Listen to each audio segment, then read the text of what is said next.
Before it does, I'm going to look around at the rolling stock. A log carrier car.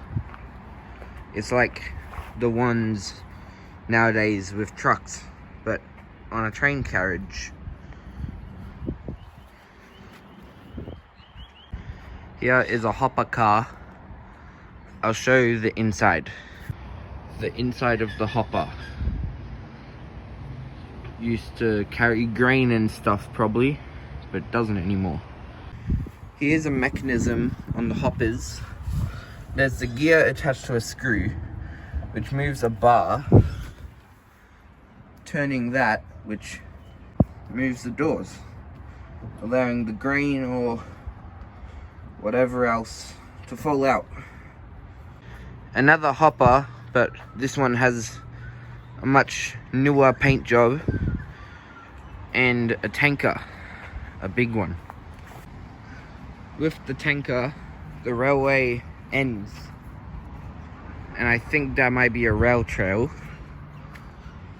so it might have continued. There's another smaller tanker. There's a steam train, I think a J-class under the top.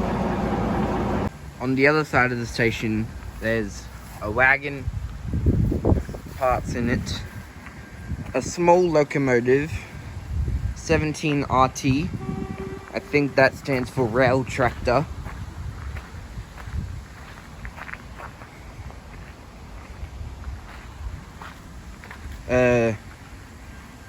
Wagon made into a tanker, a flatbed, and down there, V-line vans. There's also a loading building. There's the V-line van, tons of other carriages, but there doesn't seem to be a way into this shed, sadly.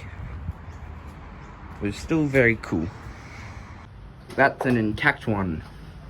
There's also a tender and a T-class.